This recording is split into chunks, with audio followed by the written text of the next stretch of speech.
Last quarter, it was just announced, our gross domestic product, a sign of strength, right? But not for us. It was below zero. Who ever heard of this? It's never below zero. Our labor participation rate was the worst since 1978. But think of it, GDP below zero. Horrible labor participation rate. And our real unemployment is anywhere from 18 to 20%. Don't believe the 5.6. Don't believe it. That's right, a lot of people up there can't get jobs. They can't get jobs because there are no jobs. Because China has our jobs and Mexico has our jobs. They all have our jobs. But the real number is anywhere from 18 to 19 and maybe even 21%. And nobody talks about it because it's a statistic that's full of nonsense. We want jobs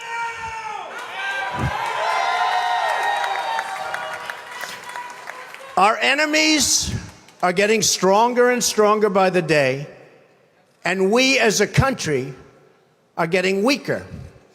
Even our nuclear arsenal doesn't work. It came out recently. They have equipment that's 30 years old. They don't even know if it worked. And I thought it was horrible when it was broadcast on television, because boy, does that send signals to Putin and all of the other people that look at us and they say, that is a group of people and that is a nation that truly has no clue. They don't know what they're doing. They don't know what they're doing. We have a disaster called the big lie, Obamacare. Obamacare. Yesterday it came out that costs are going for people up 29, 39, 49, and even 55%. And deductibles are through the roof. You have to get hit by a tractor, literally a tractor, to use it, because the deductibles are so high, it's virtually useless. It is a disaster. And remember the $5 billion website. $5 billion we spent on a website. And to this day, it doesn't work. A $5 billion website. I have so many websites. I have them all over the place. I hire people. They do a website. It costs me $3. $5 billion website.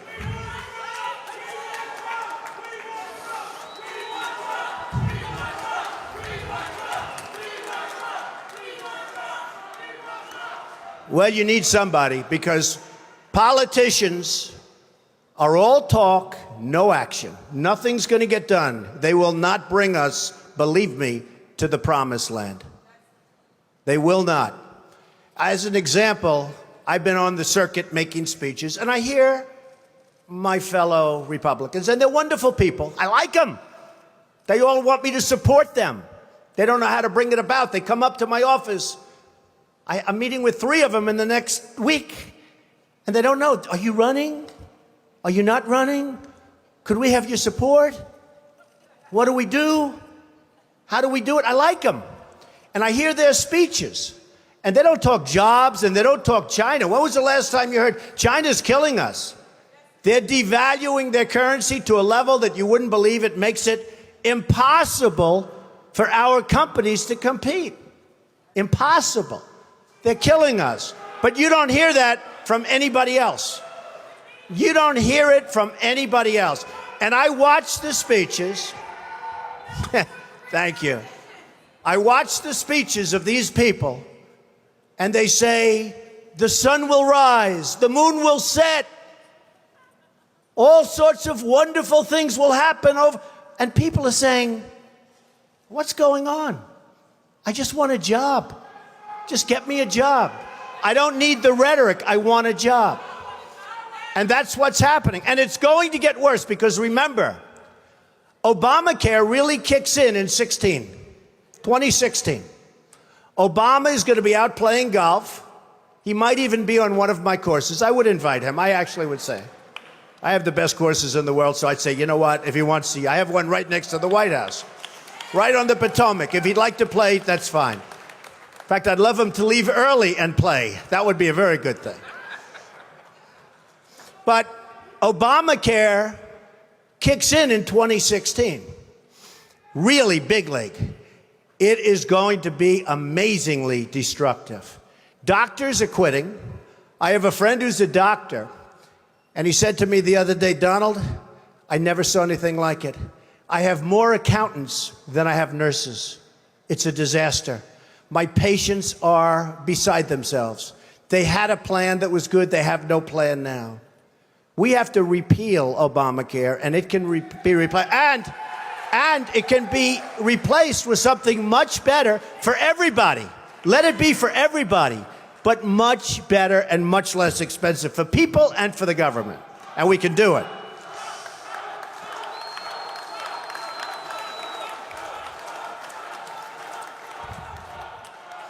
So, I've watched the politicians. I've dealt with them all my life. If you can't make a good deal with a politician, then there's something wrong with you. You're certainly not very good. And that's what we have representing us. They will never make America great again.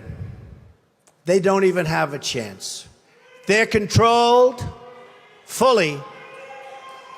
They're controlled fully by the lobbyists, by the donors, and by the special interests. Fully.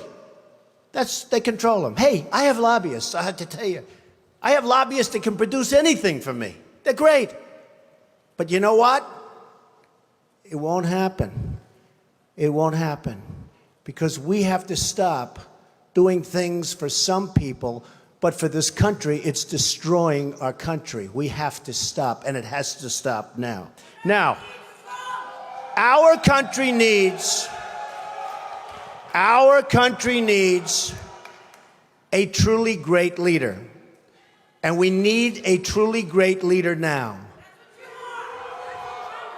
We need a leader that wrote The Art of the Deal. We need a leader that can bring back our jobs, can bring back our manufacturing, can bring back our military, can take care of our vets. Our vets have been abandoned. And we also need a cheerleader. You know, when President Obama was elected, I said, well, the one thing I think he'll do well, I think he'll be a great cheerleader for the country. I think he'd be a great spirit.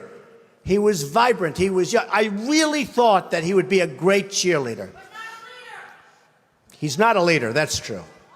You're right about that.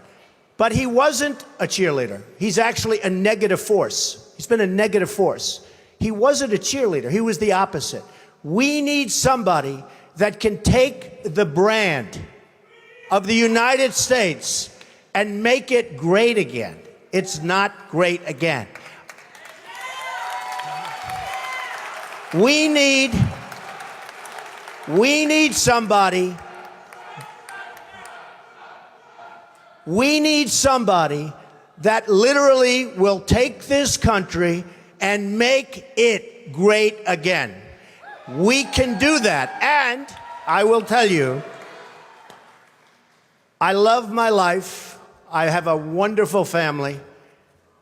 They're saying, Dad, you're going to do something that's going to be so tough. You know, all of my life I've heard that a truly successful person, a really, really successful person, and even modestly successful, cannot run for public office. Just can't happen.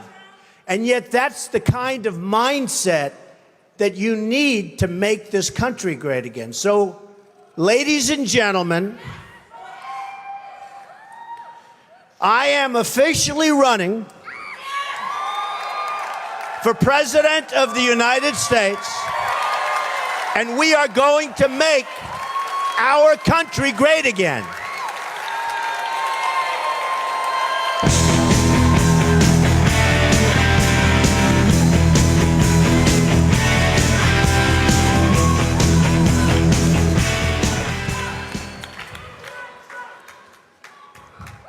It can happen. Our country has tremendous potential. We have tremendous people. We have people that aren't working. We have people that have no incentive to work. But they're going to have incentive to work. Because the greatest social program is a job. And they'll be proud, and they'll love it, and they'll make much more money than they would have ever made. And they'll be doing so well, and we're going to be thriving as a country. Thriving. It can happen. I will be the greatest jobs president that God ever created. I tell you that.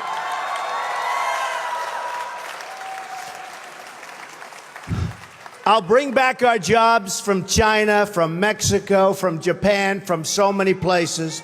I'll bring back our jobs and I'll bring back our money. Right now, think of this. We owe China $1.3 trillion. We owe Japan more than that. So they come in, they take our jobs, they take our money, and then they loan us back the money, and we pay them in interest. And then the dollar goes up, so their deal's even better. How stupid are our leaders? How stupid are these politicians to allow this to happen? How stupid are they?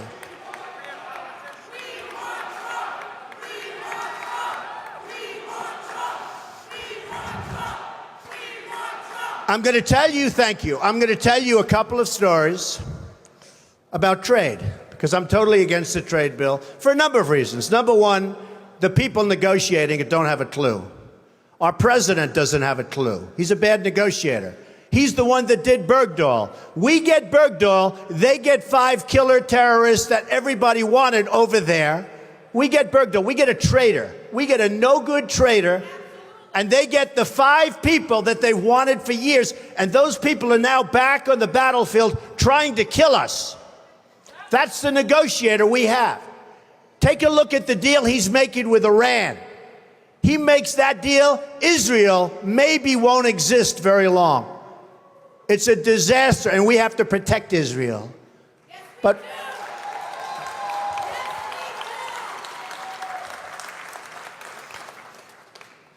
so we need people. I'm a free trader. But the problem with free trade is you need really talented people to negotiate for you. If you don't have talented people, if you don't have great leadership, if you don't have people that know business, not just a political hack that got the job because he made a contribution to a campaign, which is the way all jobs just about are gotten, free trade is terrible. Free trade can be wonderful if you have smart people. But we have people that are stupid. We have people that aren't smart. And we have people that are controlled by special interests. And it's just not going to work. So here's a couple of stories. Happened recently. A friend of mine is a great manufacturer. And you know, China comes over and they dump all their stuff. And I buy it. I buy it. Because frankly, I have an obligation to buy it. Because they devalue their currency so brilliantly. They just did it recently, and nobody thought they could do it again. But with all our problems with Russia, with all our problems with everything, they got away with it again. And it's impossible for our people here to compete. So I want to tell you this story. A friend of mine is a great manufacturer. Calls me up a few weeks ago. He's very upset. I said, what's your problem? He said, you know, I make great product. And I said, I know that because I buy the product. He said, I can't get it into China. They won't accept it. I sent a boat over and they actually sent it back. They talked about environmental. They talked about all sorts of crap that had nothing to do with it. I said, oh, wait a minute, that's terrible. Does anyone know this? He said, yeah, they do it all the time with other people. I said, they send it back? Yeah. So I finally got it over there and they charged me a big tariff. They're not supposed to be doing that. I told them. Now, they do charge a tariff on trucks. When we send trucks and other things over there, ask Boeing. They wanted Boeing's secrets. They wanted their patents and all their secrets before they agreed to buy planes from Boeing. Hey, I'm not saying they're stupid. I like China. I sell apartment for I just sold an apartment for $15 million to somebody from China. Am I supposed to dislike them? I own a big chunk of the Bank of America building in 1290 Avenue of the Americas that I got from China in a war. Very valuable. I love China. The biggest bank in the world is from China. You know where their United States headquarters is located? In this building, in Trump Tower. I love China. People say, oh, you don't like China. No, I love them. But their leaders are much smarter than our leaders. And we can't sustain ourselves with that. There's too much. It's like take the New England Patriots and Tom Brady and have them play your high school football team. That's the difference between China's leaders and our leaders. They are ripping us. We are rebuilding China. We're rebuilding many countries. China, you go there now, roads, bridges, schools, you never saw anything like it.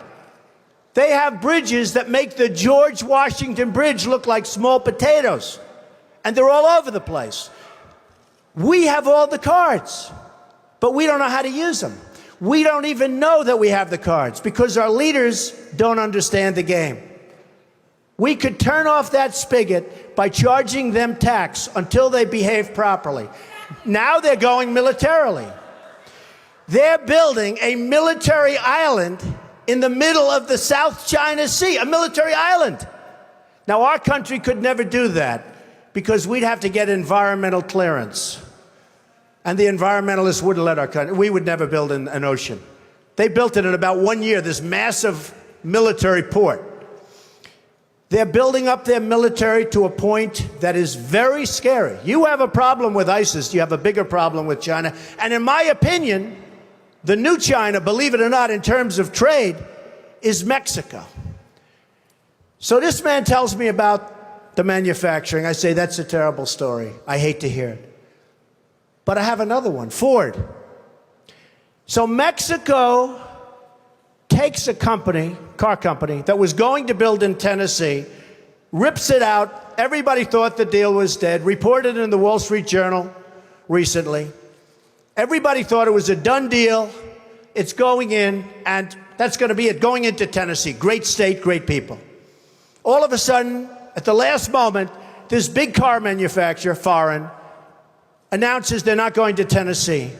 They're going to spend their $1 billion in Mexico instead. Not good. Now Ford announces a few weeks ago that Ford is going to build a $2.5 billion car and truck and parts manufacturing plant in Mexico. $2.5 billion. It's going to be one of the largest in the world. Ford, good company. So I announced that I'm running for president. I would, one of the early things I would do, probably before I even got in, and I wouldn't even use, I know the smartest negotiators in the world. I know the good ones, I know the bad ones, I know the overrated ones. You got a lot of them that are overrated. They're not good, they think they are. They get good stories because the newspapers get buffaloed. But they're not good. But I know the best negotiators in the world. And I'd put them one for each country. Believe me, folks, we will do very, very well. Very, very well. But I wouldn't even waste my time with this one. I would call up the head of Ford, who I know, if I was president. I'd say, congratulations. I understand that you're building a nice $2.5 billion car factory in Mexico. And that you're going to take your cars and sell them to the United States, zero tax. Just flow them across the border. And you say to yourself, how does that help us, right? How does that help us? Where is that good? It's not. So I'd say, congratulations, that's the good news. Let me give you the bad news. Every car and every truck and every part manufactured in this plant that comes across the border, we're going to charge you a 35% tax. Okay? And that tax is going to be paid simultaneously with the transaction. And that's it. Now, here's what's going to happen. If it's not me in the position, it's one of these politicians that we're running against. You know, the 400 people that we're already against. And here's what's going to happen. They're not so stupid. They know it's not a good thing. and they may even be upset by it. But then they're going to get a call from their donors, or probably from the lobbyist for Ford, and say, you can't do that to Ford because Ford takes care of me and I take care of you, and you can't do that to Ford. And guess what? No problem. They're going to build in Mexico. They're going to take away thousands of jobs. It's very bad for us. So, under President Trump, here's what would happen. The head of Ford will call me back, I would say within an hour after I told him the bad news. But it could be he'd want to be cool, and he'll wait till the next day. You know, they want to be a little cool. And he'll say, please, please, please. He'll beg for a little while, and I'll say, no interest. Then he'll call all sorts of political people, and I'll say, sorry, fellas, no interest, because I don't need anybody's money. It's nice. I don't need anybody's money. I'm using my own money. I'm not using the lobbyists. I'm not using donors. I don't care. I'm really rich. I'll show you that in a second. And by the way, I'm not even saying that in a brag. That's the kind of mindset, that's the kind of thinking you need for this country. So, because we got to make the country rich, it sounds crass. Somebody said, oh, that's crass. It's not crass. We got 18 trillion in debt. We got nothing but problems. We got a military that needs equipment all over the place. We got nuclear weapons that are obsolete. We've got nothing. We got Social Security that's going to be destroyed if somebody like me doesn't bring money into the country. All these other people want to cut the hell out of it. I'm not going to cut it at all. I'm going to bring money in, and we're going to save it. But here's what's going to happen. After I'm called by 30 friends of mine who contributed to different campaigns, after I'm called by all of the special interests and by the donors and by the lobbyists, and they have zero chance at convincing me, zero. I'll get a call the next day from the head of Ford. He'll say, please reconsider. I'll say no.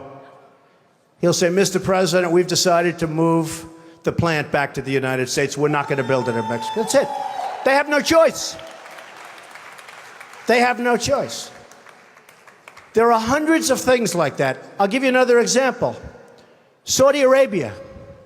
They make $1 billion a day. $1 billion a day. I love the Saudis. Many are in this building. They make $1 billion a day. Whenever they have problems, we send over the ships. We're going to protect. What are we doing? They got nothing but money. If the right person asked them, they pay a fortune. They wouldn't be there except for us. And believe me, you look at the border with Yemen. You remember Obama a year ago. Yemen was a great victory. 2 weeks later, the place was blown up. Everybody got, and they kept our equipment. They always keep our equipment. We just said used equipment, right? They always keep our equipment. We ought to send some real junk, because frankly, we ought to send our surplus. We're always losing this gorgeous brand new stuff. But look at that border with Saudi Arabia. Do you really think that these people are interested in Yemen? Saudi Arabia, without us, is gone. They're gone. And I'm the one that made all of the right predictions about Iraq. You know, all of these politicians that I'm running against now, it's so nice to say I'm running as opposed to if I run, I'm running. But all of these politicians that I'm running against now, they're trying to disassociate. I mean, you looked at Bush, it took him 5 days to answer the question on Iraq. He couldn't answer the question. He didn't know. I said, is he intelligent? Then I looked at Rubio. He was unable to answer the question. Is Iraq a good thing or a bad thing? He didn't know. He couldn't answer the question. How are these people going to lead us? How are we going to go back and make it great again? We can't. They don't have a clue. They can't lead us. They can't. They can't even answer simple questions. It was terrible. But Saudi Arabia is in big, big trouble. Now, thanks to fracking and other things, the oil is all over the place. And I used to say it. There are ships at sea, and this was during the worst crisis, that were loaded up with oil. And the cartel kept the price up. Because again, they were smarter than our leaders. They were smarter than our leaders. There is so much wealth out there that can make our country so rich again, and therefore make it great again, because we need money. We're dying. We're dying. We need money. We have to do it, and we need the right people. So, Ford will come back. They'll all come back. And I will say this. This is going to be an election, in my opinion, that's based on competence. Somebody said, thank you, darling. Somebody said to me the other day, a reporter, very nice reporter, but Mr. Trump, you're not a nice person. We don't need nice. That's true. But actually, I am. I think I am a nice person. People that know me like me. Does my family like me? I think so, right? Look at my family. I'm proud of my family. By the way, speaking of my family, Melania, Barron, Kai, Donnie, Don, Vanessa, Tiffany, Ivanka did a great job. Did she do a great job? Great. Jared, Laura, and Eric. I'm very proud of my family. They're a great family. So the reporter said to me the other day, but Mr. Trump, you're not a nice person. How can you get people to vote for you? I said, I don't know. I said, I think that, number one, I am a nice person. I give a lot of money away to charities and other things. I think I'm actually a very nice person. But I said, this is going to be an election that's based on competence. Because people are tired of these nice people, and they're tired of being ripped off by everybody in the world, and they're tired of spending more money on education than any nation in the world, per capita, than any nation in the world. And we're 26th in the world. 25 countries are better than us at education. And some of them are like third world countries. But we're becoming a third world country because of our infrastructure, our airports, our roads, everything. So one of the things I did, and I said, you know what I'll do? I'll do it. Because a lot of people said, he'll never run. Number one, he won't want to give up his lifestyle. They're right about that, but I'm doing it. Number two, I'm a private company, so nobody knows what I'm worth. And the one thing is that when you run, you have to announce and certify to all sorts of governmental authorities your net worth. So I said, that's okay. I'm proud of my net worth. I've done an amazing job. I started off, thank you. I started off in a small office with my father in Brooklyn and Queens. Yeah. And my father said, and I love my father, I learned so much. He was a great negotiator. I learned so much just sitting at his feet, playing with blocks, listening to him negotiate with subcontractors. But I learned a lot. But he used to say, Donald, don't go into Manhattan. That's the big leagues. We don't know anything about that. Don't do it. I said, Dad, I got to go into Manhattan. I got to build those big buildings. I got to do it, Dad. I've got to do it. And after 4 or 5 years in Brooklyn, I ventured into Manhattan and did a lot of great deals. The Grand Hyatt Hotel. I was responsible for the convention center on the West Side. I did a lot of great deals, and I did them early and young. And now I'm building all over the world, and I love what I'm doing. But they all said, a lot of the pundits on television, well, Donald will never run. And one of the main reasons is he's private, and he's probably not as successful as everybody thinks. So I said to myself, you know, nobody's ever going to know unless I run. Because I'm really proud of my success. I really am. I've employed tens of thousands of people over my lifetime. That means medical, that means education, that means everything. So a large accounting firm and my accountants have been working for months because it's big and complex, and they've put together a statement, a financial statement.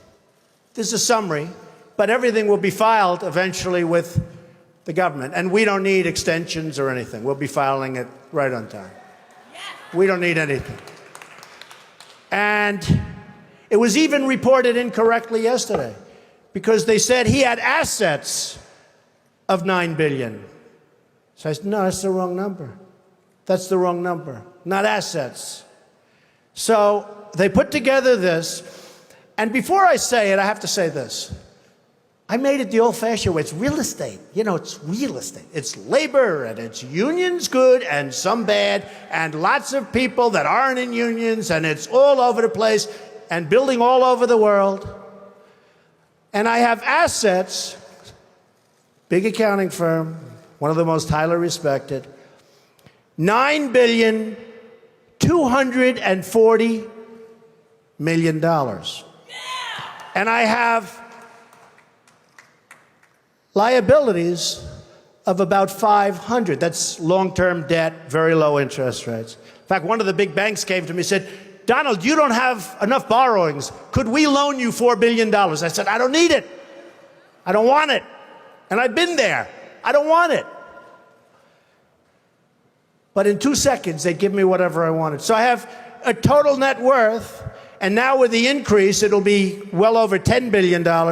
But here, a total net worth of $8 billion, net worth, not assets, not liability, a net worth. After all debt, after all expenses, the greatest assets, Trump Tower, 1290 Avenue of the Americas, Bank of America building in San Francisco, 40 Wall Street, sometimes referred to as the Trump building, right opposite the New York City, many other places, all over the world. So the total is $8,737,540,000. Now, I'm not doing that to brag, because you know what? I don't have to brag. I don't have to, believe it or not. I'm doing that to say that that's the kind of thinking our country needs. We need that thinking. We have the opposite thinking. We have losers. We have losers. We have people that don't have it. We have people that are morally corrupt. We have people that are selling this country down the drain.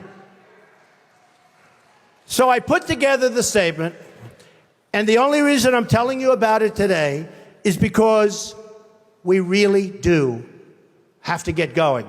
Because if we have another 3 or 4 years, you know, we're at 18 trillion now. We're soon going to be at 20 trillion.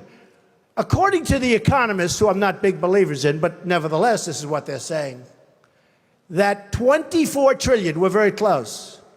That's the point of no return. $24 trillion. We will be there soon. That's when we become Greece. That's when we become a country that's unsalvageable. And we're going to be there very soon. We're going to be there very soon. Make America strong! So, just to sum up, I would do various things very quickly. I would repeal and replace the big lie Obamacare.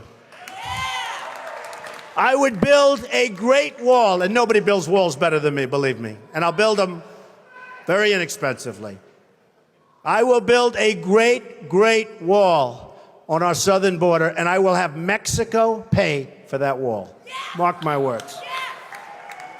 Nobody would be tougher on ISIS than Donald Trump. Nobody. I will find within our military, I will find the General Patton, or I will find General MacArthur. I will find the right guy. I will find the guy that's going to take that military and make it really work.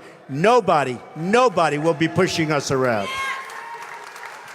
I will stop Iran from getting nuclear weapons, and we won't be using a man like Secretary Kerry that has absolutely no concept of negotiation, who's making a horrible and laughable deal, who's just being tapped along as they make weapons right now, and then goes into a bicycle race at 72 years old and falls and breaks his leg. I won't be doing that. And I promise I will never be in a bicycle race. That I can tell you. I will immediately terminate President Obama's illegal executive order on immigration. Immediately. fully support and back up the Second Amendment. Now, it's very interesting. Today I heard it. Through stupidity, in a very, very hardcore prison, interestingly named Clinton, two vicious murderers, two vicious people, escaped. And nobody knows where they are. And a woman was on television this morning. And she said, you know, Mr. Trump, and she was telling other people, and I actually called her. But she said, you know, Mr. Trump, I always was against guns. I didn't want guns. And now, since this happened, it's up in the prison area. My husband and I are finally in agreement because he wanted the guns. We now have a gun on every table. We're ready to start shooting. I said, very interesting. So protect the Second Amendment. End Common Core. Common Core it is a disaster. Bush is totally in favor of Common Core. I don't see how he can possibly get the nomination. He's weak on immigration. He's in favor of Common Core. How the hell can you vote for this guy? You just can't do it. We have to end. Education has to be local.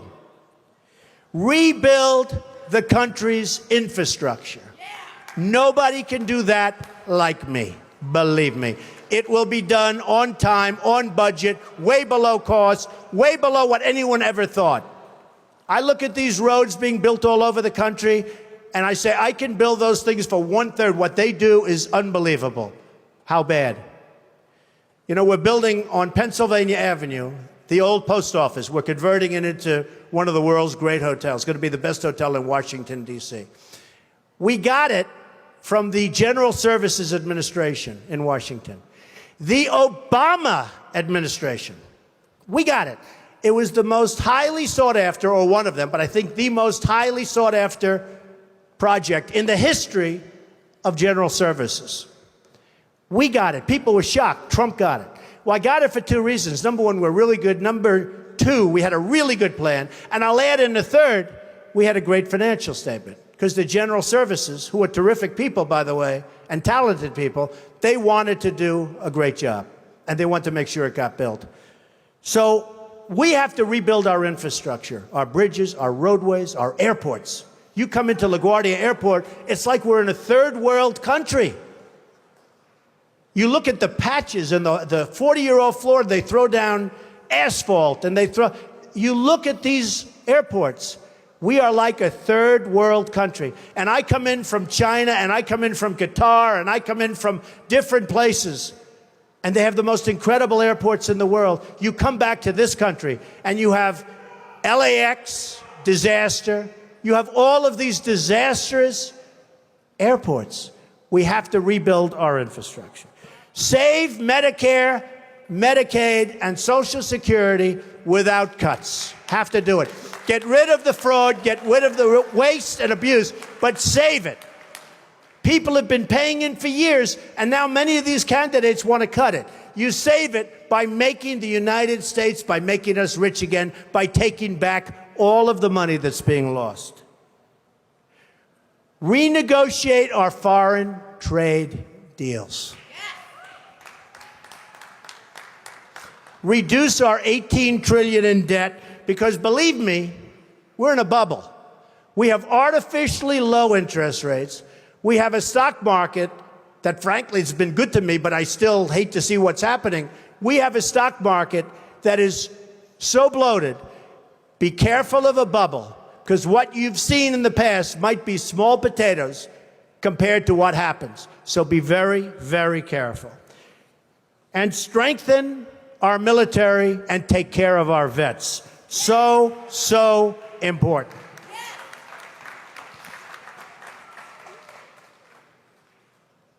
Sadly, the American dream is dead. Bring it back. But if I get elected president, I will bring it back. Bigger and better and stronger than